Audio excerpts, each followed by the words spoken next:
This video will explain the process to permit a new above-ground storage tank, or AST, in KEIMS. For the most part, ASTs with a capacity over 660 gallons that are used to hold regulated substances must be permitted. If any of the following apply, your tank is considered exempt and is not required to be permitted. Farm or residential tank of 1,100 gallons or less capacity, used for storing motor fuel for non-commercial purposes. Tank is used for storing heating oil for consumptive use on a single-family residential premise where stored. A pipeline facility including gathering lines regulated under U.S. Department of Transportation or an integral part of a pipeline or intrastate pipelines. Surface impoundments, pits, ponds, septic tanks, or lagoons. Stormwater or wastewater collection systems. Flow-through process tank, liquid traps, tank, or associated gathering lines directly related to oil or gas production and gathering operations. AST of agricultural materials regulated by the Kansas Department of Agriculture. AST located at a petroleum refining facility.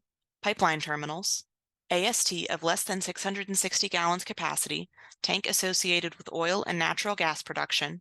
Electrical equipment which has a part of its design with a tank containing one or more regulated substances. There are several ways to get to KEIMS. The easiest is to go to the KDHE homepage, scroll to the bottom, and under Quick Links, click Kansas Environmental Information Management System, KEIMS.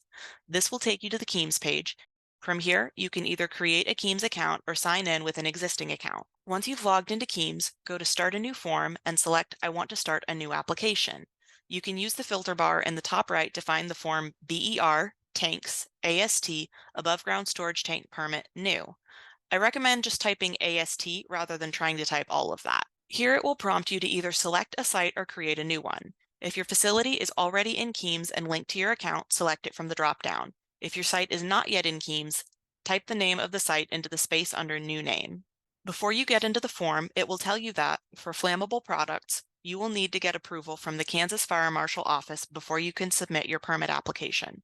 For this purpose, flammable products include Class 1, 2, and 3 flammable and combustible liquids. To start the approval process, go to the Kansas Fire Marshal's Office website linked in KEIMS, click Forms in the left-hand menu, then click Above Ground Storage Tank Application PDF. This will bring you to a fillable PDF of the form. The form includes instructions for submittal at the bottom of the first page. Once they approve your application, they will send a PLN1, which you will need to submit with your permit application. A lot of the information you need for the permit application in KEIMS is required for this approval as well, so I recommend having your Kansas Fire Marshal's Office form handy while filling this out. Click Begin Form Entry. Now for some notes on form navigation. The system automatically saves your progress each time you change sections, but the best practice is always to save regularly. You can use the outline on the left side to navigate between sections. If you click the Clear Section button to clear your progress in a section, it will delete all information entered in addition to auto-populated data. You can mouse over the question mark icon by the title to see instructions for the form. Some sections of the form will show an I symbol when you mouse over them, which explains what you're supposed to enter in that section. The easiest way to get back to your KEIMS profile is to use Exit Form to Home. The first section of the permit application form is facility information and tank owner information. If your facility is already in KDHE's storage tanks program, you will enter your KDHE facility ID here, but if this is a new site, you will not have a facility ID yet. Next, enter the address information for the facility where the tanks are or will be installed. You can check whether you've entered a valid address by clicking Validate Address. You can also enter a facility mailing address if the mailing address is different than the facility address. Next, enter the facility contact. This is usually the owner or a manager. Latitude and longitude where the facility is located are also required. If you know these, you can enter them in manually, or you can search by name or address in the map feature, or manually select the location in the map. Next is the owner ID, which the owner will have if they already have storage tanks permitted with KDHE. Otherwise, leave this space blank. Then you will need to enter the tank owner first and last name or company name if owned by a company rather than an individual, and the address. Next is the tank owner type, which is basically the type of organization that owns the tank. You can select one of the options, which are farm, government, industrial/business, private, retail, and other. Note that if you select other, you will need to describe the organization. Next is tank owner contact information. This will require the name and contact information for an individual, not a company. If that person also has a KEIMS account, I would suggest using the same email address they used to set up their KEIMS account in order to streamline any communication with KDHE. You will need to enter information for the 24-hour emergency contact, including phone type and number. You can also give additional phone numbers. Then it asks whether there are any existing tanks to be taken out of service because of this new installation. So basically, it's asking if you are replacing tanks. If yes, it will direct you to complete another form as part of the process. If you are removing one or more ASTs, you will need to submit BER tanks AST above ground storage tank change form. And if you are removing one or more underground storage tanks or USTs, you will need to submit BER tanks UST008 UST permanent closure or changes in service. Next, KEIMS asks whether the new tanks being permitted through this application are currently in use or not yet in service. So if you are permitting an existing tank already in service, select Currently in Use. Next, it will ask the type of usage, and you will select one option from the list: airport fuels, agriculture, alcohol fuel/biodiesel manufacturing facilities, private, such as KDOT/County Road Department or feedlots, bulk site, service station/gas station/convenience store, attended/unattended key troll or card troll, trucking companies. Next is installer information. It will ask whether the tank is being installed by the owner or by a contractor. If you select contractor, it will then ask you for additional information about the contractor. You will need to provide the company, phone number, address, then the name and phone number for your contact at the company, and the name and phone number of the installer specifically. Next is tanks. Note that if you are permitting multiple tanks, you will need to enter information for each of them. There are buttons at the top right to clear the information entered for this tank or to duplicate it if you have two tanks with similar details, though no two will have the same details. There's also a button to delete the tank entirely. However, use of the clear and delete buttons is not recommended. If you need to change data, it is generally recommended that you do so manually, and deleting tanks is not recommended unless you accidentally added more than you have. At the bottom, there will be another button to duplicate tank information and a button to add a new tank. First, you will enter the facility tank number and the tank identifier if the tank being installed is part of a multi-compartment tank. These are based on the site plan. If you are using this tank to store a flammable product, then you would have submitted a site plan to the state fire marshal, and you can use the same one here. Otherwise, you will need to draw one up. There's more information on this in the next section, Storage Tank Approval and Plans. A lot of the rest of the next few items should be on the data plate on your tank, starting with the individual tank number. The next question is to determine whether your tank is exempt. If any of these apply, your tank is considered exempt and is not required to be permitted. You will also need to enter the year the tank was or will be installed, the tank capacity in gallons, and the tank manufacturer. You will then need to select whether the tank has a single or double wall, any materials of construction, note that you can choose more than one, and whether the tank is oriented horizontally or vertically. You will then give the tank dimensions of length and width in feet, the style of corrosion protection such as paint, or put NA if the tank has no corrosion protection, the atmospheric vent size and emergency vent size, both in inches, the liner type if the tank is lined, and any forms of release detection used for the tank. Again, you can select more than one.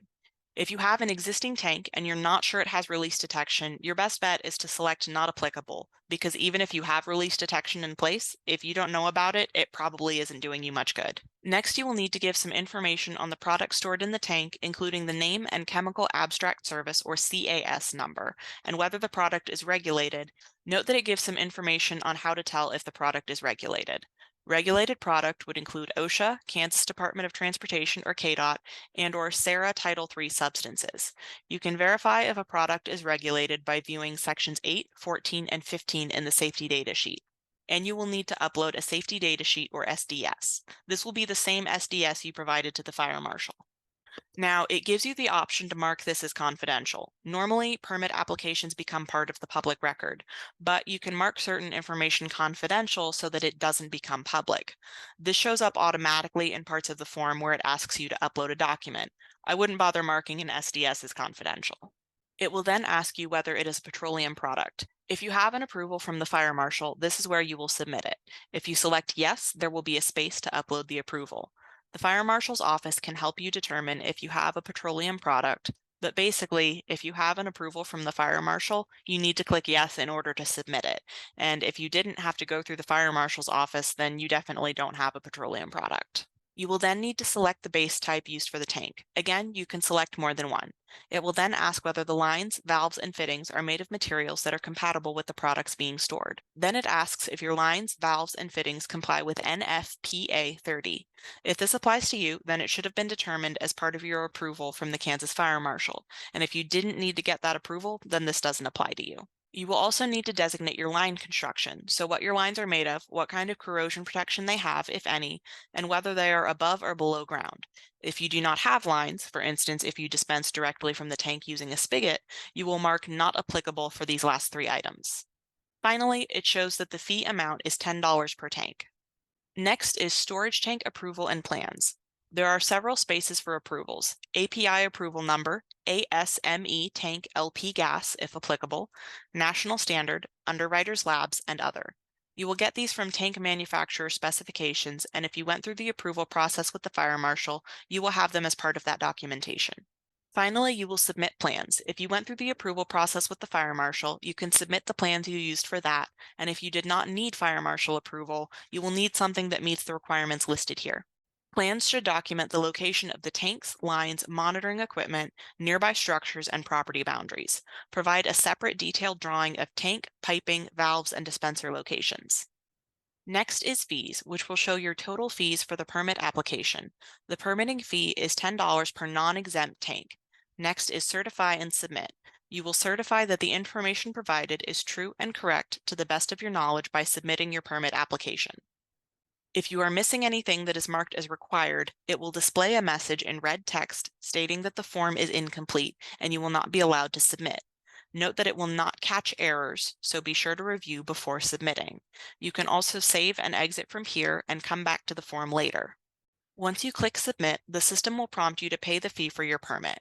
You can either choose to pay online or by mail. You can pay the fee immediately at the end of the permit application form, or you can view the total in the financial section in the left-hand column. In the financial section, mouse over the renewal form and click Open. Then scroll down to find Pay Online and Pay by Mail. If paying online, you will be directed to Pay It offered through ICANN. You do not need to log in unless you have a Pay It account and want to use it. You may continue as guest to complete the payment. If you choose to pay by mail, you will need to print out the payment voucher to submit with your payment. The instructions to mail your payment can be found at the bottom of the payment voucher. Once you have paid online or KDHE has received your payment by mail, you have completed your permit application. KDHE will process your application and contact you if there are any issues. When your application is approved, you'll receive an email notice from KEIMS that your permit submission has been updated to completed and the status of the permit will be in effect. When the permit process has been completed, you can go to your site in KEIMS and print your permit, which is found in the Documents tab for the corresponding facility. Permits will be available to print the day following completion of processing. The storage tank programs prefer that you work as much as possible in the KEIMS system. If you need to contact KDHE regarding ASTs, please send an email to kdhe.tankinfo@ks.gov with your specific questions and your owner ID and facility ID.